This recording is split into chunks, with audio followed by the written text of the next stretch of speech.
Amigos de Biblia Libre, ¿cómo están? Mi nombre es Edgar Escobar. Bienvenidos a Biblia Libre. Prédicas, el espacio que tenemos para predicar la palabra de Dios, anunciar las buenas nuevas de salvación y el evangelio de nuestro Señor Jesucristo. Y hoy comenzamos con un nuevo ciclo, un ciclo diferente de predicación escritural. Hoy vamos a comenzar con nuestro ciclo del Apocalipsis. Y alguno me dirá, hermano, pues usted ya trabajó eso.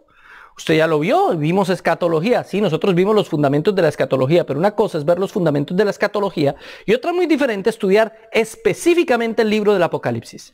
Hoy vamos a estudiar específicamente, vamos a comenzar, hermano, no sé hasta dónde llegue, no sé si lo llega a terminar siquiera, porque es algo supremamente profundo, es algo supremamente difícil, es algo que tenemos además que hacer. Porque la suma de su palabra es la verdad. No podemos tomar un libro como el Apocalipsis tan importante y simplemente desecharlo porque no lo alcanzamos a entender plenamente. No, mis hermanos, tenemos que estudiarlo. Y les prometo que la riqueza, las enseñanzas, lo que vamos a encontrar en este libro va a ser algo supremamente maravilloso y de una bendición supremamente grande. Así que a ustedes que han estado conectados siempre aquí a Biblia Libre Prédicas, les pido el favor encarecidamente que ahora mismo compartan este video por todas sus redes sociales, que lo compartan con todas las personas que ustedes conozcan, que lo puedan compartir con los hermanos de otras congregaciones, que puedan decirle a otras personas que vengan y estudien con nosotros, más allá de si están de acuerdo sus posturas a las nuestras o no. Es importante conocer todas las posturas para poder tomar una decisión asertiva alrededor de lo que creemos. Y además, a más de eso, podemos siempre sacar enseñanzas de diferentes posturas y de diferentes intérpretes. Muchas veces yo escucho prédicas o enseñanzas o leo libros de personas que opinan cosas diferentes, pero son hermanos en Cristo. Y soy muy edificado y puedo comprender mucho más sus posturas, mis hermanos queridos. Pero a veces somos tan radicales, somos tan absolutistas, creemos que ya lo sabemos absolutamente todo y que no necesitamos que nadie nos enseñe nada más, que perdemos la oportunidad de conocer la verdad y de conocer muchas cosas que pueden edificarnos. Así que por eso le pido el favor que me acompañe en oración. Coloquemos este nuevo ciclo en la presencia del Señor. Que Él nos dé luz, que nos ayude, que tenga misericordia de nosotros. Ore conmigo, por favor. No se quede ahí simplemente viendo el televisor o el celular o el computador. Acompáñeme en oración. Oremos. Amado Señor, Rey de gloria, soberano y poderoso Dios, Tú eres el único digno de ser adorado, el único digno de ser glorificado. Y hoy, Señor, entregamos nuestra vida y nuestro corazón en tus manos y en tu presencia. Y te pedimos, Señor, que nos bendigas y nos guíes por este nuevo ciclo, por este nuevo camino, el camino del estudio del libro de Apocalipsis. Sé que será muy polémico. Sé que algunas personas opinarán cosas diferentes y es muy respetable. Respetamos, Señor, de todo corazón y amamos a nuestros hermanos que tienen posturas distintas, pero creemos que podemos ser edificados, escuchando incluso posturas distintas alrededor de un tema terciario como este. Danos luz, ayúdanos, inspíranos, Señor, y muéstranos la verdad por medio de tu palabra. En el nombre del Padre, del Hijo y del Espíritu Santo. Amén. Y amén. Gracias, Señor.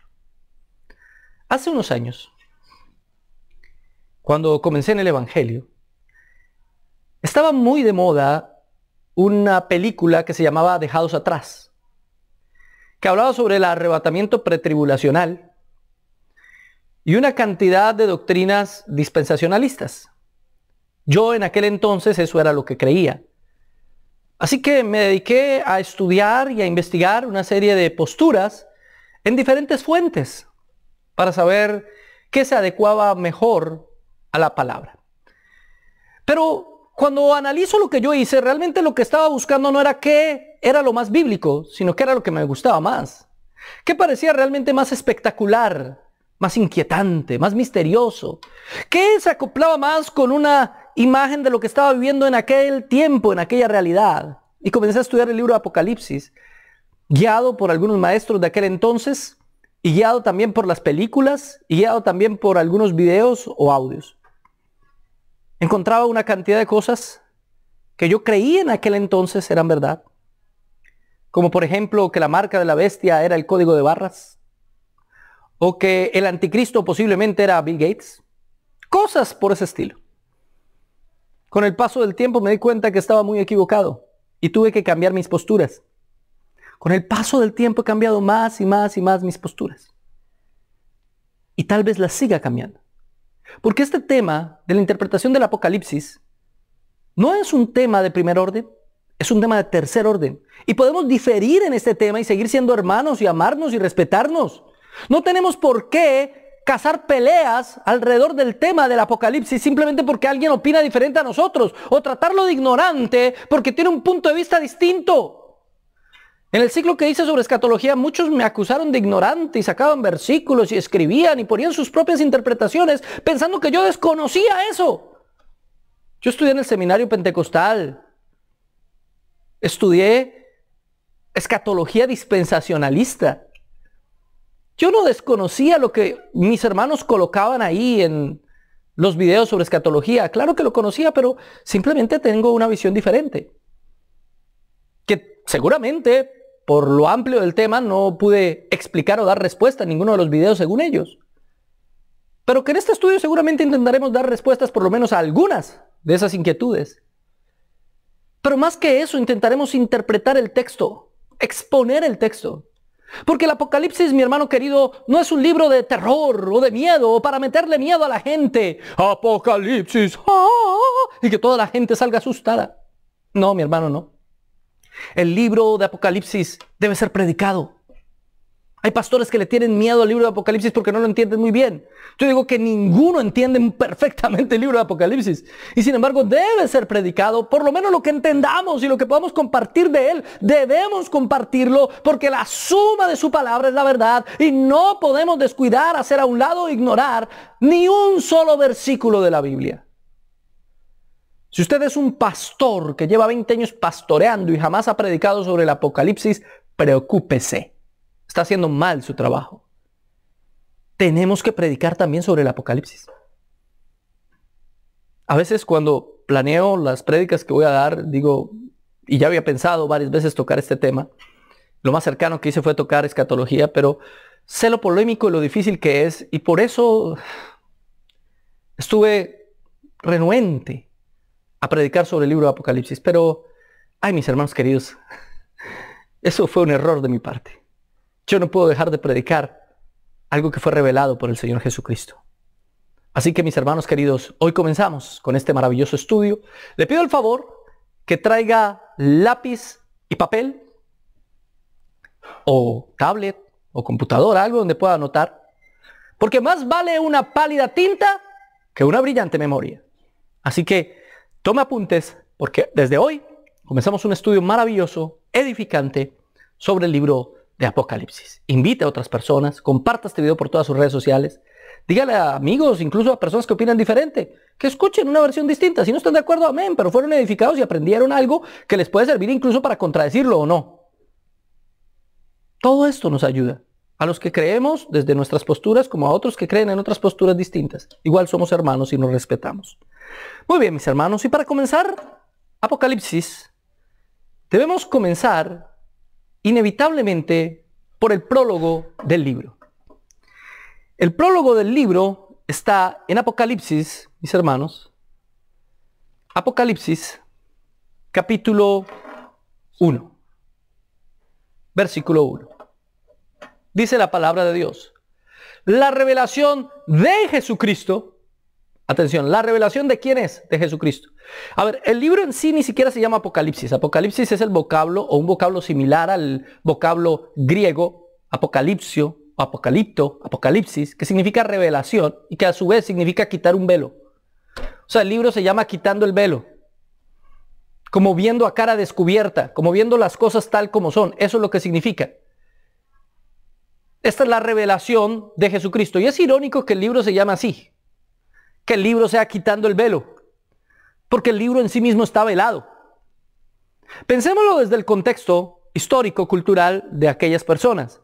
Ellos están siendo perseguidos posiblemente por el Imperio Romano y posiblemente por Nerón, aunque ya miraremos más adelante cómo hay personas que piensan que fue escrito muy posteriormente a lo que se cree, ¿no? Yo creo que el libro fue escrito alrededor del año 60 después de Cristo, es decir, antes de la invasión de Tito Vespasiano a Jerusalén. Pero hay hermanos en Cristo que creen que fue escrito alrededor del año 90, es decir, después de la invasión de Tito Vespasiano.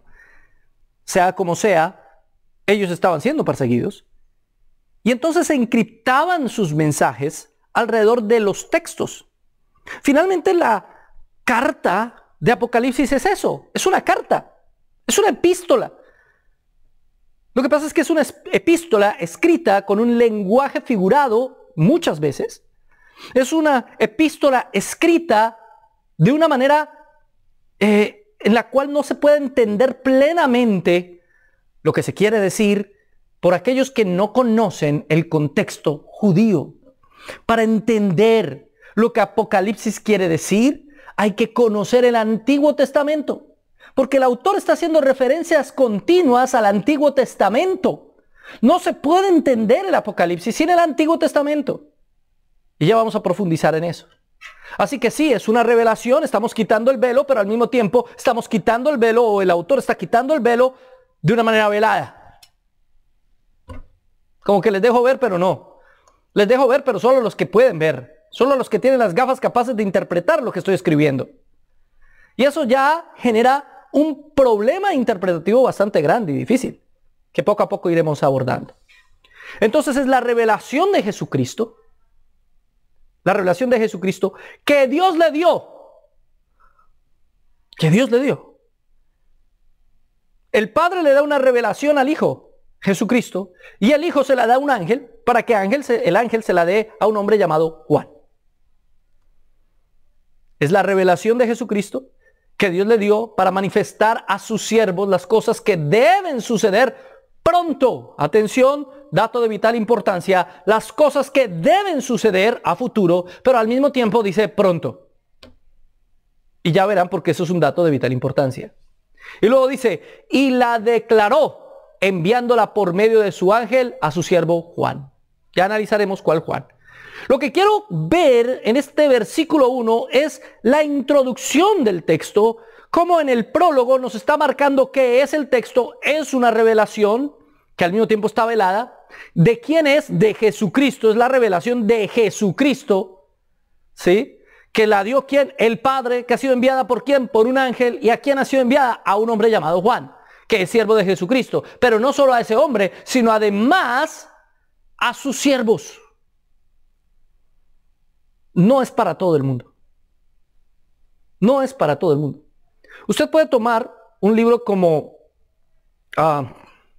no sé, Corintios. Si usted toma 1 Corintios 13 y el concepto moral del amor, aunque hay conceptos teológicos ahí también.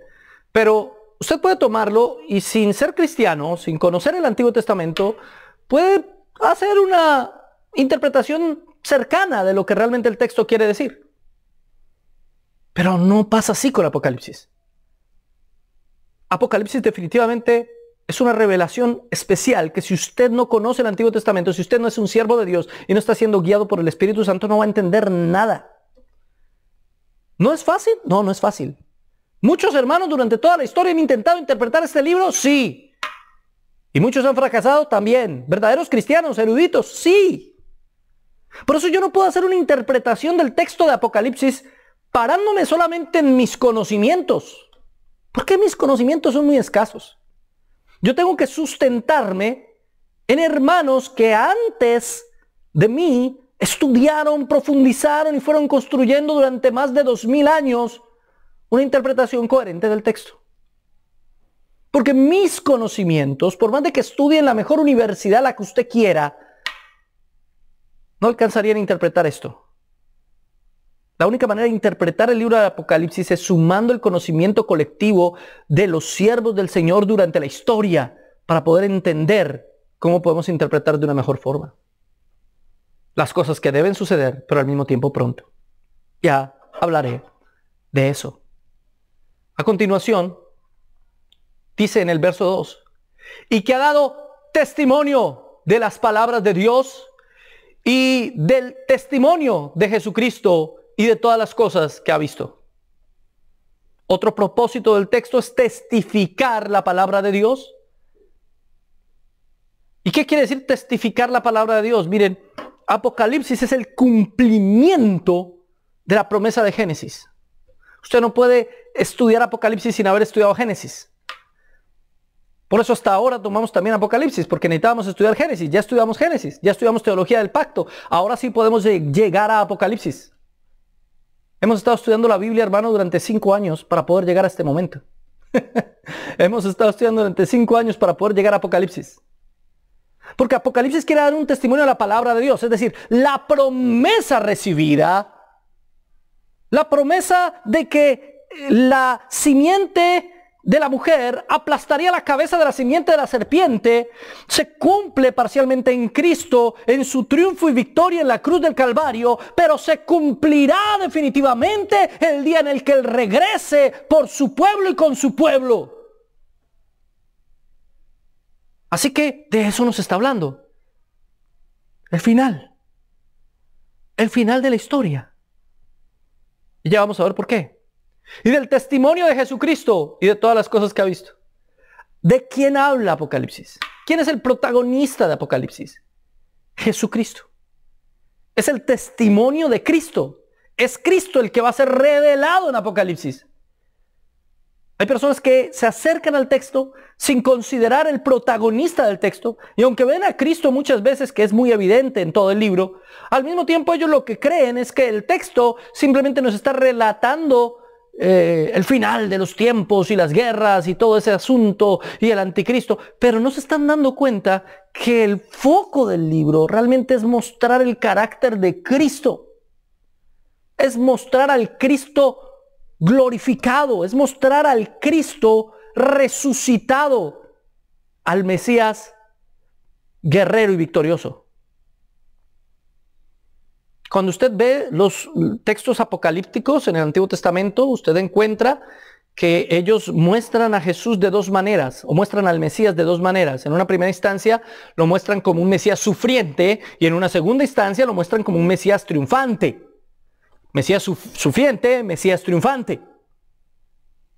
¿Por qué? Porque estaban revelando las dos venidas de Cristo. Su primera venida para morir en la cruz y su segunda venida para reinar sobre la tierra. Apocalipsis nos está mostrando a Jesús en su segunda venida porque ya había venido.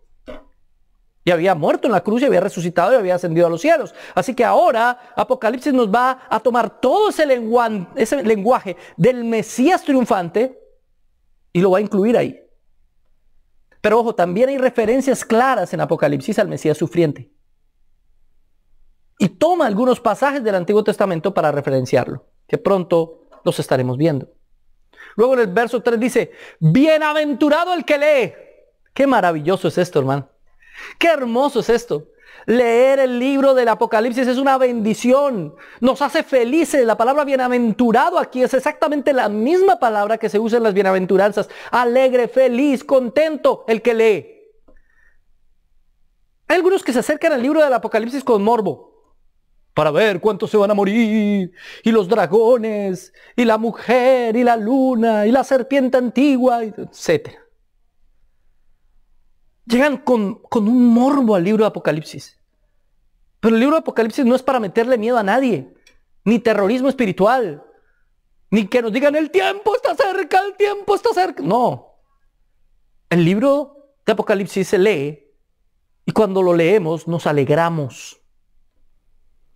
Mientras el mundo se muere de miedo, el cristiano se alegra, porque el cristiano está viendo su redención, el cristiano está viendo su salvación, mientras aquel que no está con Cristo está viendo su condenación. Por eso para ellos es terror, lo que para nosotros es esperanza.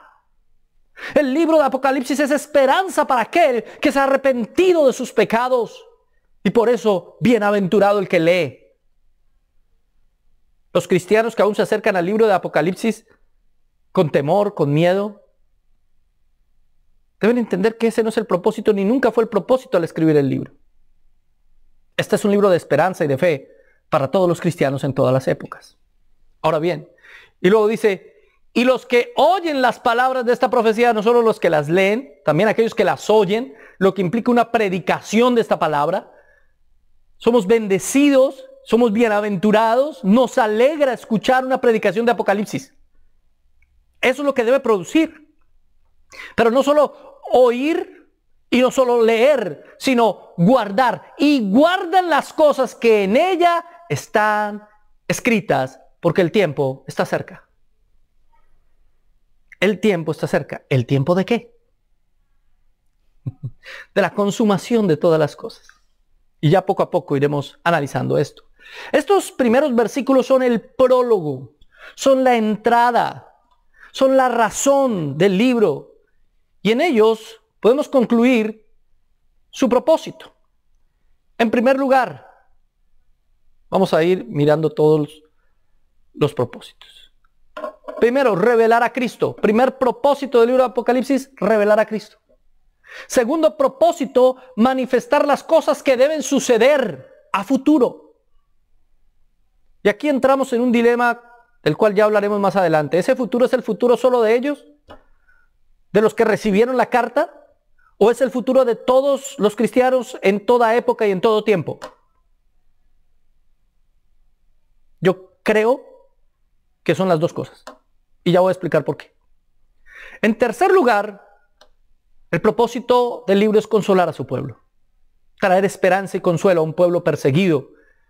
A un pueblo que estaba viendo su sufrimiento y ahora tiene la esperanza en su Salvador. Y esto es muy interesante. Porque los textos proféticos del Antiguo Testamento tenían ese mismo propósito, traer esperanza. Y sin embargo, muchas de esas personas murieron en manos de sus enemigos. Y aquí pasó igual. Es un libro que trae esperanza, pero los que recibieron en primera instancia el libro de Apocalipsis, muchos de ellos murieron en manos del Imperio Romano.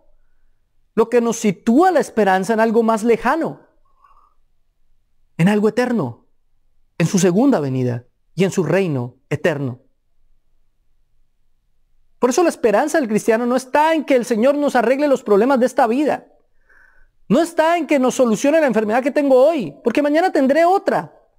No está en que el Señor me dé dinero y tenga casa, carro y beca, porque todo se acaba y todo se gasta. La esperanza del cristiano está en sus riquezas eternas, en su tesoro eterno. Por eso es que el Señor dijo que hagamos tesoros donde ni la polilla ni el orín corrompen. Tesoros celestiales, tesoros espirituales, que son la predicación de la palabra, el anunciar el evangelio y el adorar a Cristo. Eso es lo que nos trae consuelo. Ese es el verdadero consuelo del cristiano. ¿Somos librados aquí en la tierra de problemas? Sí, el Señor lo hace, claro, todo el tiempo. Pero aún eso no es esperanza nuestra, porque mañana tendremos otros problemas, así es la vida. Nuestra esperanza está en la eternidad, en una eternidad sin dolor, sin sufrimiento y sin problemas, en una eternidad de gozo y paz con nuestro Señor. En cuarto lugar, el propósito del libro es concluir la historia del Génesis, del Génesis y de toda la Biblia. Por eso el libro de Apocalipsis tiene referencias de todos los libros.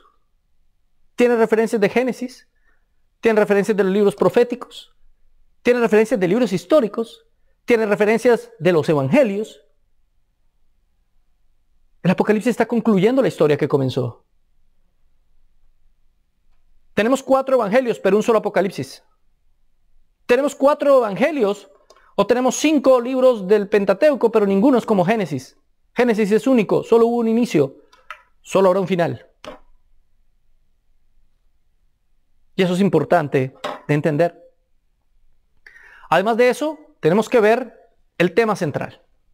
¿Cuál es el tema central? Esos son los propósitos. Ahora, el tema central es la victoria final de Cristo sobre Satanás y sus ángeles. Sobre el mal, el pecado y todas las cosas que nosotros trajimos también a este mundo. Es la victoria final de Cristo. Cristo es el protagonista y el tema del libro es su victoria. Ahora, vamos a mirar algunas características del libro de Apocalipsis que le pido ponga mucha atención y comience a notar. Ya dijimos que Apocalipsis significa revelación, quitar el velo. El libro que es la revelación y que al mismo tiempo está velado. El escritor es Juan, y eso está en Apocalipsis 1:1, 1:4, 1:9 y 22:8. Es decir, en 4 oportunidades el escritor del libro dijo que él era Juan. Ahora, ¿cuál Juan? Evidentemente el Bautista no. Entonces, ¿el discípulo amado Juan? Muy posiblemente, yo creo que sí. Y ya voy a intentar demostrar por qué. Pero hay unos hermanos en Cristo que piensan que no fue el discípulo amado Juan, sino que fue otro Juan del primer siglo, porque ellos creen que el texto fue escrito por allá en el año 90 después de Cristo, para dar explicación al hecho de la invasión de Tito Vespasiano y a todo lo que el mismo libro narra. ¿Y por qué dicen eso? Porque comparan el libro de Apocalipsis con la primera, segunda, tercera carta de Juan y con el Evangelio según San Juan, que sabemos lo más posible es que hayan sido escritos por el discípulo amado, aunque el Evangelio de Juan nunca dice que lo escribió Juan, y esa es otra cosa que usan, ¿no? ¿Por qué el Evangelio de Juan no dice que lo escribió Juan, pero en Apocalipsis sí dice, yo soy Juan? ¿No? Ah, no, es que está escrito de una manera diferente. Sí, uno puede escribir de una manera diferente, hermano. Yo he escrito ensayos, pero también he escrito poesías y he escrito canciones. Y soy el mismo escritor. Soy yo. He escrito libros filosóficos o textos filosóficos, no libros, pero sí textos. Y he escrito textos teológicos, con estilos diferentes. Un mismo personaje puede escribir con estilos diferentes. El hecho de que el estilo narrativo de Apocalipsis sea diferente al estilo narrativo del Evangelio de Juan o a primera, segunda y tercera de Juan, no quiere decir que sean dos autores diferentes. Quiere decir que hay un contexto diferente, un propósito diferente en la manera de escribir. Para la época en que se supone fue escrito el libro de Apocalipsis, ellos necesitaban dejar oculto muchas cosas. Porque creo que muchas de las cosas de las cuales está hablando ahí el apóstol refieren circunstancias contextuales que ellos están viviendo a través de la persecución del Imperio Romano. Por eso necesita escribirlo de manera velada. Quitar el velo escrito de manera velada. Ahora, solo Juan llama a Jesús logos o palabra. Juan capítulo 1:1, en el capítulo 14, en 1 Juan 1:1, Apocalipsis 19:13 también llaman a Jesús la palabra, el logos de Dios. Ni Mateo, ni Lucas, ni Marcos lo llaman así. Pero Apocalipsis, Juan y 1 de Juan sí. Y esta no es la única evidencia de que fue escrito por el apóstol. Apocalipsis se lo designa a Jesús, ese nombre, el nombre del Cordero, 28 veces. 28 veces se llama a Jesús el Cordero. Y en el único evangelio en el que se menciona a Jesús como Cordero es Juan. Ahí está la cita. Único evangelio que se menciona a Jesús como Cordero. Igual que en Apocalipsis. Además, solo Juan denomina a Jesús como el novio. Solo Juan utiliza la alegoría del matrimonio para referirse a Cristo y su iglesia. En el Evangelio según San Juan, pero también en Apocalipsis. Qué curioso, ¿no? Que esté usando las mismas referencias, pero no, es Juan, pero es otro Juan. A mí se me haría muy raro que alguien que dice ser otro Juan escriba un texto sagrado que es considerado por todos los cristianos de todas las épocas y de toda la historia sagrado, aunque hubo más Apocalipsis, ojo. Aparte de este Apocalipsis hubo otros libros de Apocalipsis también que recorrieron la antigüedad y ninguno de ellos tuvo la relevancia y la importancia que este libro tiene, porque definitivamente este libro ha sido inspirado por Dios. Y si este libro ha sido inspirado por Dios, el escritor no tenía una razón para decir simplemente soy Juan. Si no era Juan el apóstol.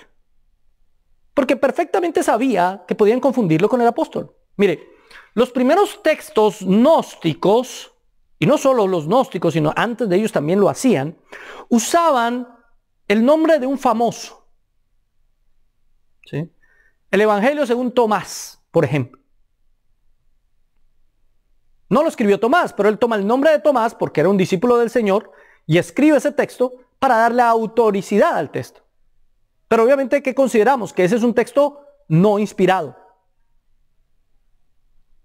Si, como dicen algunos, el autor de Apocalipsis no fue el apóstol Juan, sino fue alguien que usó el nombre de Juan para que las personas pensaran que fue el apóstol Juan, entonces estaría mintiendo y este texto no sería inspirado. ¿Me van a entender? Yo no puedo creer eso. La evidencia que la misma Biblia me plasma es que fue escrito por Juan. Además de las tradiciones más antiguas que ya nos narraban que el escritor había sido el apóstol. Hay muchas tradiciones muy antiguas que ya nos decían que era el apóstol Juan el que había escrito este texto. Así que no tengo por qué dudarlo. Los destinatarios, ¿para quién era el texto? ¿Para quién fue escrito Apocalipsis? Básicamente para las 7 iglesias en la provincia romana de Asia, en una provincia romana de Asia. ¿Cuáles son esas 7 iglesias? Éfeso, Esmirna, Pérgamo, Tiatira, Sardis, Filadelfia, Laodicea. Esas son las 7 iglesias. Y además de esas 7 iglesias, para todos sus siervos. ¿Y qué quiere decir el texto cuando dice para sus siervos? Quiere decir que además de esas 7 iglesias, era escrito para todo aquel que sirve a Cristo. El mismo texto en el prólogo nos lo decía, para sus siervos. No solo para sus siervos en esas 7 iglesias, para todos sus siervos. Por eso yo no puedo creer que el libro de Apocalipsis sea exclusivamente o haya sido exclusivamente escrito para esas iglesias y que ya para hoy, para nosotros no tenga ninguna relevancia. No puedo creer eso. Yo creo definitivamente que el libro de Apocalipsis debe tener una relevancia para todos los cristianos en todas las épocas. Porque todos los libros de la Biblia tienen relevancia para todos los cristianos en todas las épocas. No tiene por qué Apocalipsis ser una excepción a eso. ¿Para qué necesitaríamos un libro que no nos sirva para nada hoy en día porque era solamente para ellos? No, yo creo que el libro de Apocalipsis es para nosotros también. Pero hay que interpretarlo bajo la lupa de ellos. Ahora, de estas iglesias, solo 3 son mencionadas en otros lugares de la Biblia. Éfeso, obviamente hay un libro completo, el libro de los Efesios. Tiatira y Laodicea son mencionados brevemente. De las demás iglesias no tenemos ni idea. Lo que se sabe históricamente y es poco. Así que es muy interesante. Porque vamos a ver más adelante en el estudio de este libro cómo se hace una descripción de la condición de cada una de estas iglesias. Y lo que podemos aprender de ellas es realmente maravilloso. En el contexto histórico, algunos piensan que fue escrito entre el año 90 al 96, cerca del reinado del emperador Domiciano. Yo creo que no, que fue escrito antes del año 70 en la isla de Patmos. Yo particularmente creo que fue escrito antes del año 70 en la isla de Patmos, donde creo que era el apóstol Juan el que había sido enviado a esa cárcel en esa isla, y creo incluso, por tradición histórica, que ni siquiera murió allá, sino que pudo salir de ese lugar y murió en Éfeso, como muchas tradiciones no lo informan. Ahora bien, ¿cómo interpretar entonces este texto? Y aquí vamos a la parte más polémica del asunto. ¿Cómo interpretamos entonces el libro de Apocalipsis? Bueno, hay 5 formas fundamentales con las cuales se ha intentado interpretar este libro durante toda la historia. Intentaremos ver por encimita cada una de ellas. No voy a profundizar en cada una de ellas, ya que lo que quiero es profundizar en el texto, no en su manera de interpretación. En lo que sí voy a profundizar es en cuál de esas maneras considero yo es la manera indicada, apropiada, adecuada para interpretar el libro de Apocalipsis y por qué. Y cuáles no son del todo correctas. En primer lugar, no sé si se alcanza a leer ahí, 5 categorías de interpretación. Una primera categoría la llamamos los preteristas. Interpretan el libro en términos de lo que estaba sucediendo en el primer siglo, alegando que la mayoría de los acontecimientos ya se han llevado a cabo. Preterista viene de pretérito, viene de pasado, algo que ya pasó. Los preteristas toman el libro de Apocalipsis y nos dicen, todo eso ya pasó. El anticristo, o bueno, aunque el término no aparece literalmente ahí, pero sí la figura, la bestia, digámoslo así, que aparece en el libro de Apocalipsis, es Nerón. Nerón. Toda la guerra, toda la destrucción, es la destrucción del templo. Todo el enemigo que ve, ¿sí? Las 7 colinas. ¿Cuál es la ciudad de las 7 colinas? Roma. Roma es conocida como la ciudad de las 7 colinas. Entonces todo eso nos está hablando de unos acontecimientos, de unos eventos claros que sucedieron en la época de ellos, pero ya no están sucediendo. Es decir, para los preteristas el Apocalipsis no habla del futuro, habla del pasado. Y ya pasó. ¿Qué puedo decir alrededor de eso? No estoy de acuerdo. ¿Y por qué no? Iré desarrollándolo poco a poco, pero doy un adelanto del por qué no estoy de acuerdo. Definitivamente en el Apocalipsis vemos varias veces indicaciones del retorno de Cristo, de su segunda venida, no de su primera venida. Vemos indicaciones de acontecimientos que afectan a toda la humanidad, no solamente a las personas de aquella época.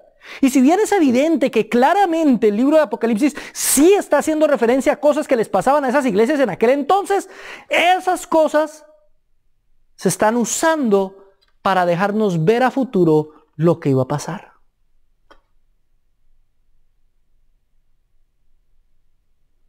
Y es que muchas veces las profecías hacen eso. Muchas veces.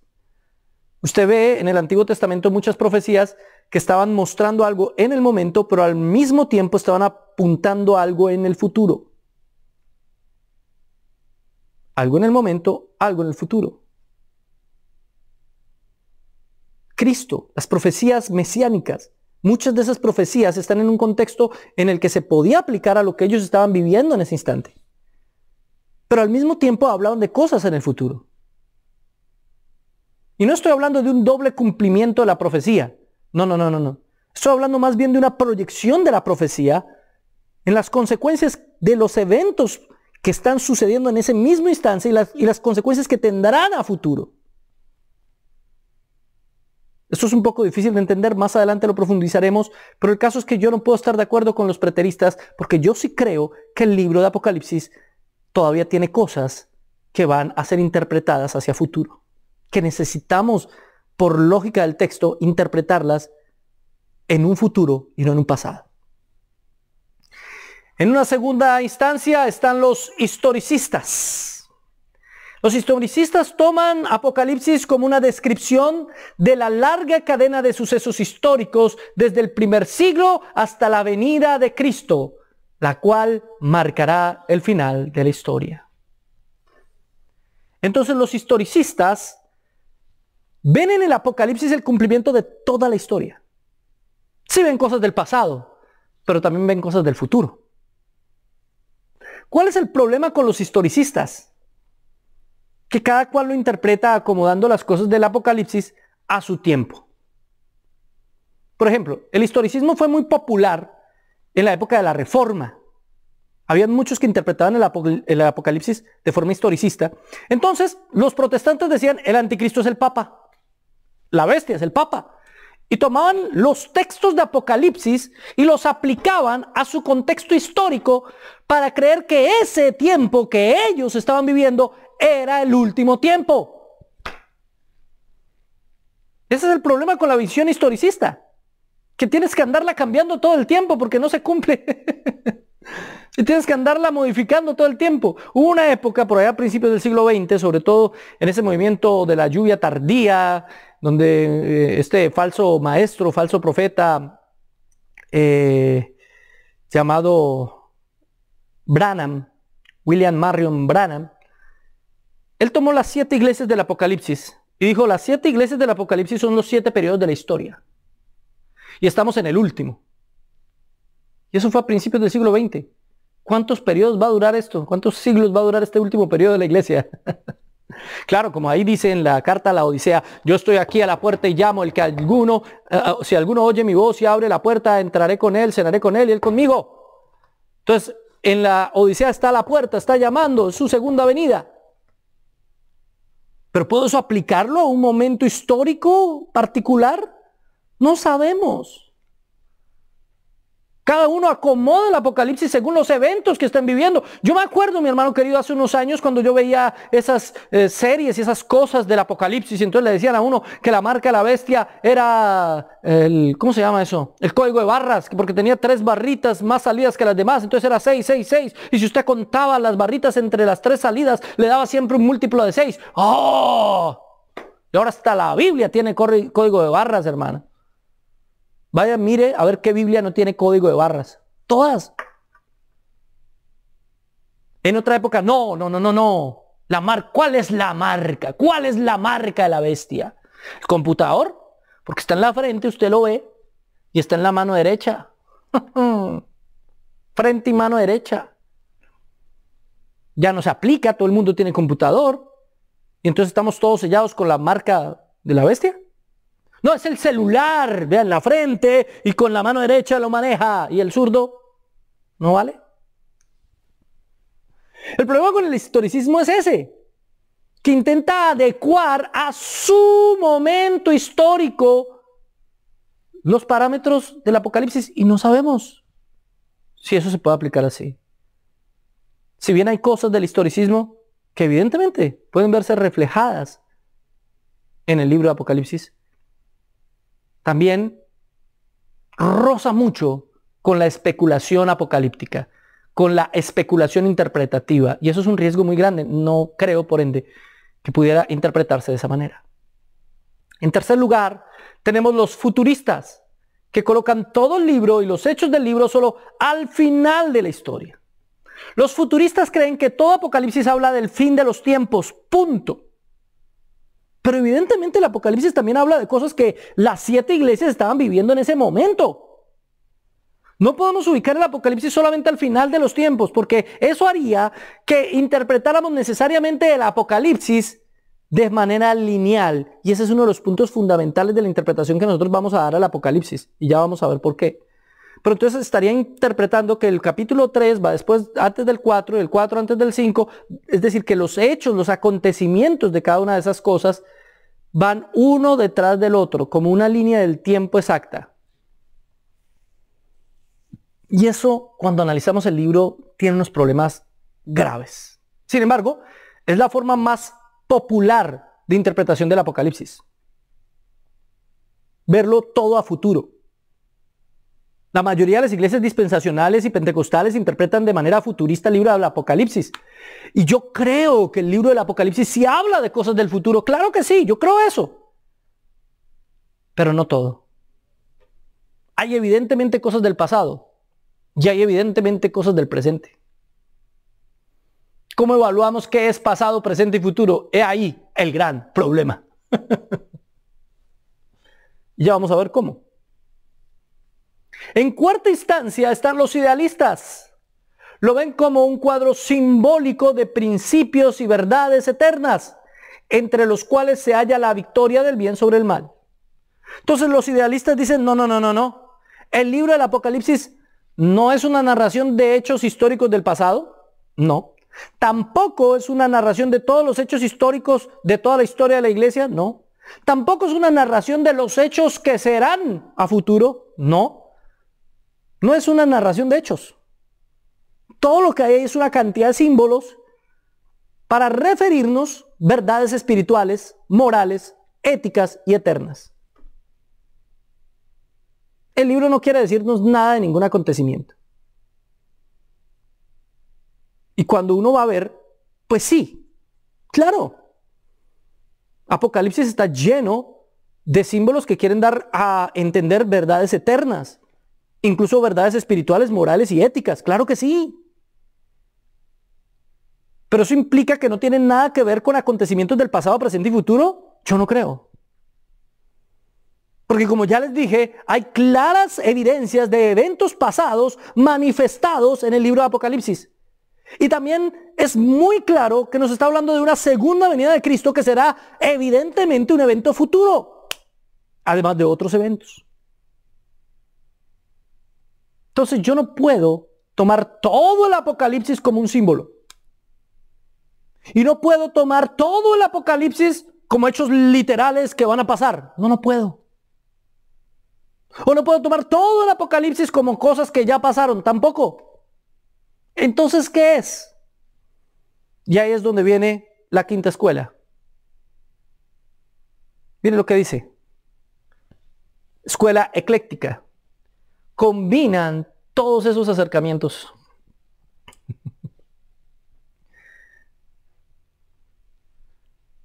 De alguna manera, todas las otras escuelas terminan haciendo eso.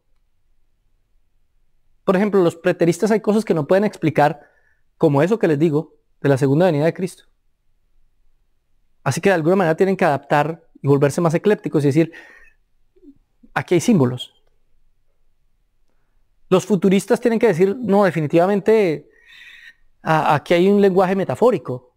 Cuando usted escucha a un dispensacionalista o a un premilenialista como John MacArthur predicando sobre el Apocalipsis, ¿sí? Él va a decirle a usted que tiene que interpretar el Apocalipsis literalmente hasta que lo que vaya a interpretar no sea lógico interpretarlo de forma literal, así que haya que interpretarlo de forma simbólica. ¿Qué está haciendo? Ecléptico. ¿Y por qué no toma todo el libro así? Pues porque ellos asumen que el libro de Apocalipsis debe interpretarse igual que todos los otros libros. Si todos los libros de la Biblia se tienen que interpretar literalmente, el libro de Apocalipsis también se tiene que interpretar literalmente. Pero es que el libro de Apocalipsis definitivamente no fue escrito para ser interpretado todo literalmente. Hay cosas que se interpretan literalmente, pero hay que mirar el contexto de cada cosa para saber qué se interpreta literalmente y qué no se interpreta literalmente. Si yo estoy hablando de 7 iglesias que realmente existieron en el primer siglo, yo tengo que interpretar esas 7 iglesias de forma literal y tengo que interpretar el mensaje que el Señor le está dando a esas 7 iglesias de forma literal, alegorizar ese mensaje y decir que ese mensaje es para cada etapa de la iglesia, de la historia de la humanidad. Es un riesgo que no voy a correr interpretativo, porque nada en la Biblia me dice que es así. No puedo alegorizar eso. Eso es evidentemente literal. Era un mensaje para esa iglesia, para la Odisea, para Tiatira, para Éfeso, para Tarsis, para todas las iglesias. Pero es evidente que hay una cantidad de símbolos que yo no puedo literalizar. El dragón de las 7 cabezas. Literalmente va a haber un dragón de 7 cabezas. Ningún dispensacionalista ni premilenialista clásico considera que haya un literal dragón de 7 cabezas. Tiene que ser un símbolo.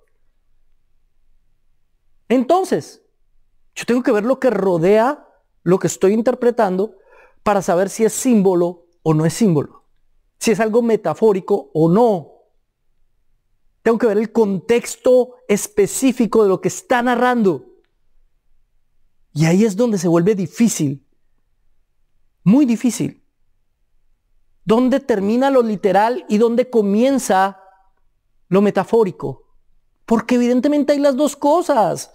Todos, sin importar la escuela de interpretación a la cual pertenezcan, saben que hay cosas metafóricas en el Apocalipsis. Lo saben. Así que el asunto no es si hay o no hay cosas metafóricas. El asunto es dónde termina lo literal y dónde comienza lo metafórico. Y para eso tengo que utilizar los libros proféticos del Antiguo Testamento. He allí la diferencia entre el modelo ecléptico de interpretación y los otros modelos. Porque en este modelo, mis hermanos queridos, es importantísimo tomar todas las referencias del Antiguo Testamento para compararlas con el libro de Apocalipsis y entender cuál es el significado metafórico de cada cosa. Además de tomar los evangelios y los textos de Pablo para mirar, ¿Juan está hablando aquí metafóricamente o literalmente? Ese es tal vez el problema más grande del libro de Apocalipsis, que para interpretarlo no puedo interpretarlo sin otros libros. Necesito el resto de la Biblia para interpretar correctamente el libro de Apocalipsis.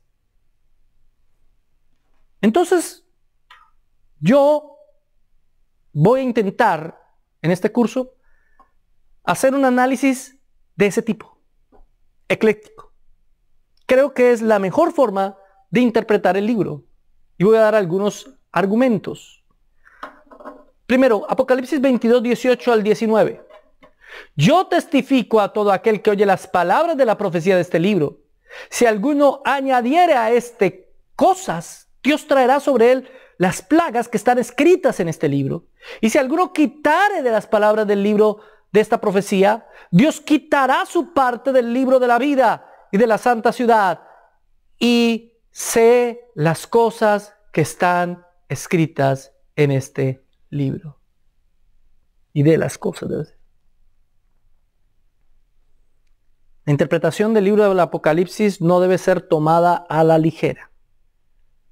Porque es el único libro, bueno, no es el único, pero es el libro por excelencia que tiene una advertencia de no añadirle ni quitarle. Hay ya una advertencia. Pienso que cuando lo interpretamos literalmente, estamos quitando su sentido alegórico, mucho de su sentido alegórico. Creo que quienes lo interpretan futurista, de una manera futurista, y quieren interpretarlo literalmente, omiten gran parte del contenido importantísimo de la alegoría del texto. Y creo que quienes lo interpretan como algo que ya pasó, están quitándole su carácter profético, es una profecía.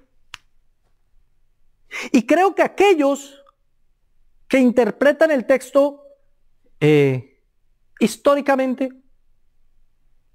le están quitando gran parte de su carácter como algo que tiene que servir para todas las personas en todos los tiempos. Que es otra cosa por la cual no estoy de acuerdo con los preteristas ni con los futuristas. Porque para los preteristas, como ya pasó, entonces el libro no tiene ningún significado para nosotros real en este momento.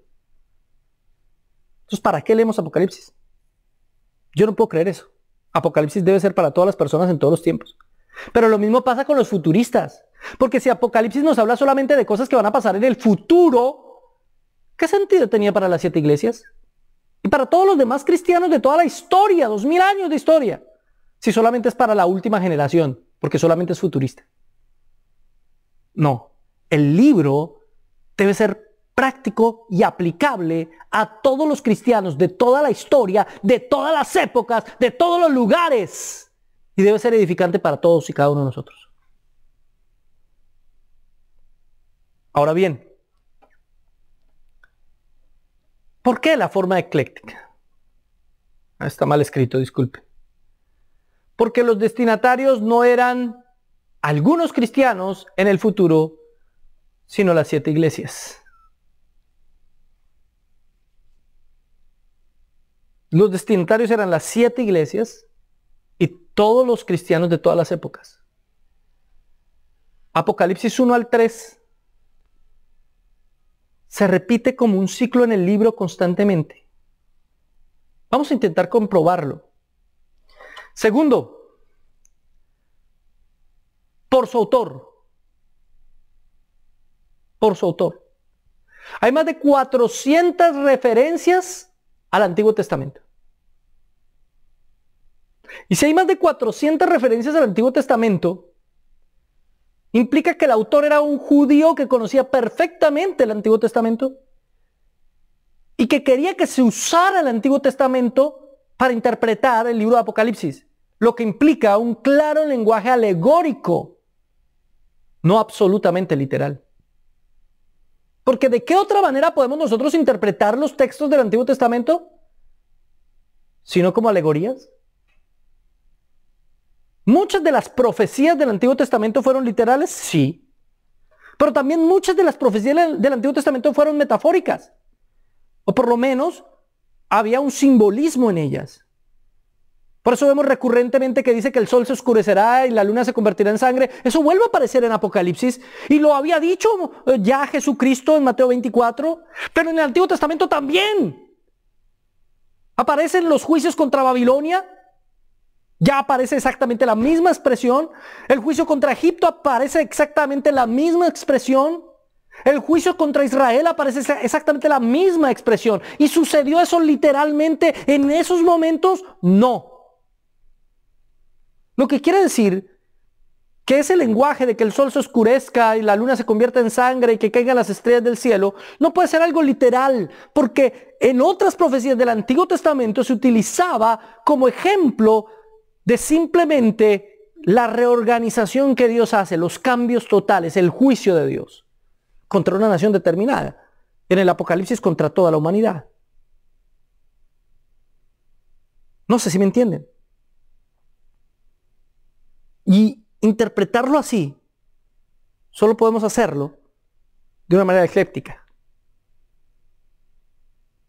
Considerando que gran parte del texto es simbólico y tipológico, y que eso era lo que el autor quería. De esa manera velaba el libro para muchas personas de su época. Los futuristas interpretan los símbolos, creo que a su acomodo. Hay cosas que son literales y cosas que son simbólicas también para los futuristas al final del día. Pero creo que acomodan lo literal y lo simbólico convenientemente para su teología. Y no porque el texto así lo diga, así lo enseña, así lo narre. Por ejemplo, algunos dicen, cuando habla el Apocalipsis, de las langostas. Entonces las langostas son los helicópteros. ¿Sí? ¿Usted de verdad cree que el autor estaba pensando en helicópteros cuando escribió lo de las langostas? ¿A qué está aludiendo con lo de las langostas? Al juicio del Señor en contra de Egipto. De eso es de lo que está hablando Juan cuando habla de las langostas. No, que ve un ejército de helicópteros que llegarán a Jerusalén. No está hablando de eso.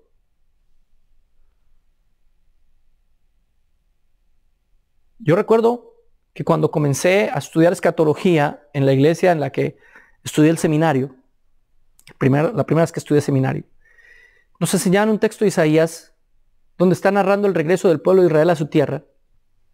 Y en un momento Isaías para y dice, ¿quiénes son estos que vuelan por las ventanas como si fueran pájaros?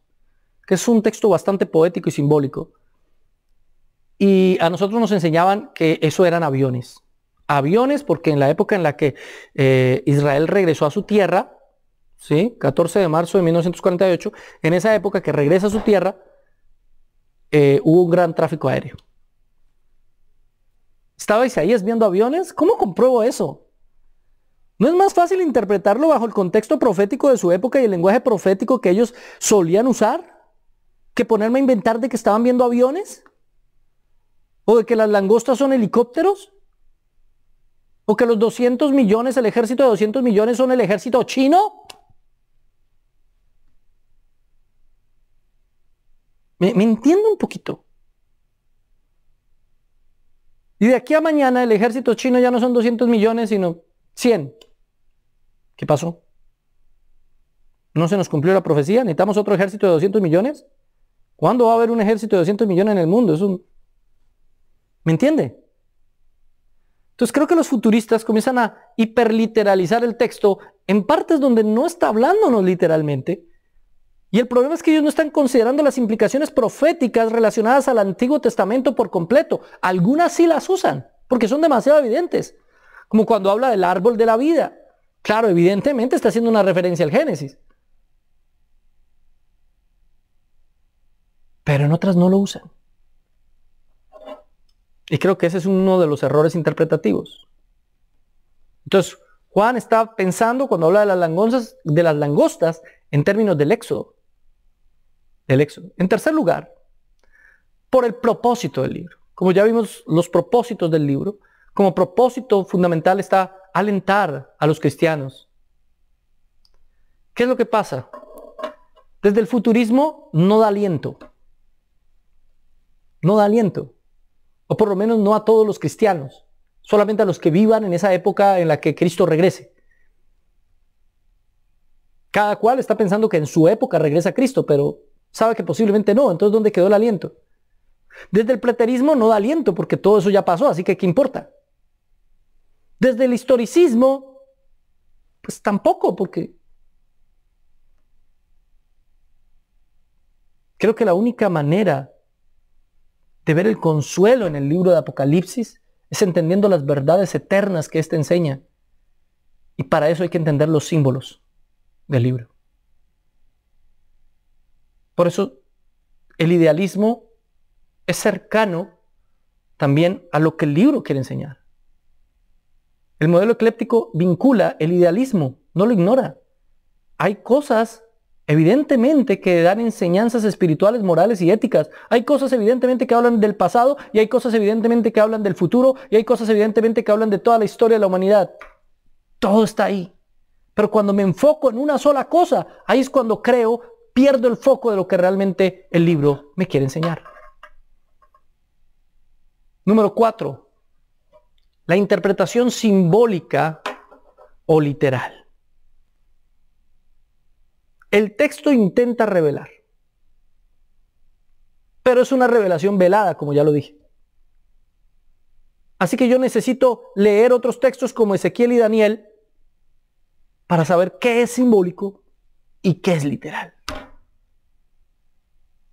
Entonces el criterio de evaluación de qué es simbólico y qué es literal no es a capricho como el futurismo, como mis hermanos dispensacionalistas hacen, no, leyendo periódicos de la actualidad como el noticiero profético de Alducin, no es en base a eso, es en base a las profecías y a cómo se interpretan los libros proféticos del Antiguo Testamento, cómo interpretar el lenguaje profético que ellos usaron, cómo aplicarlo al libro de Apocalipsis.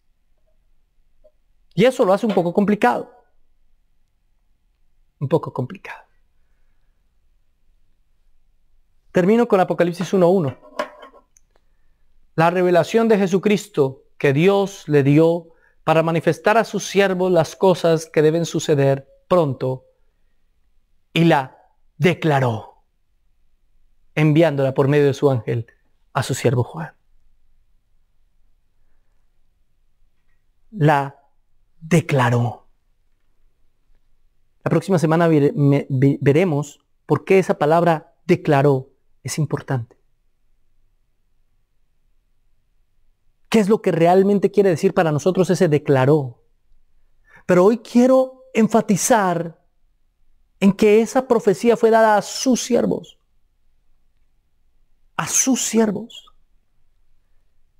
Y si bien es escrito para 7 iglesias, nunca dice que es exclusivamente para las 7 iglesias. Lo que sí nos dice es que es exclusivamente para sus siervos. Y si usted se considera al servicio del Señor, entonces el mensaje es para usted. Entonces el libro de Apocalipsis es para usted. Entonces no puede ser solo del pasado, solo del futuro. Entonces no puede ser un mero símbolo.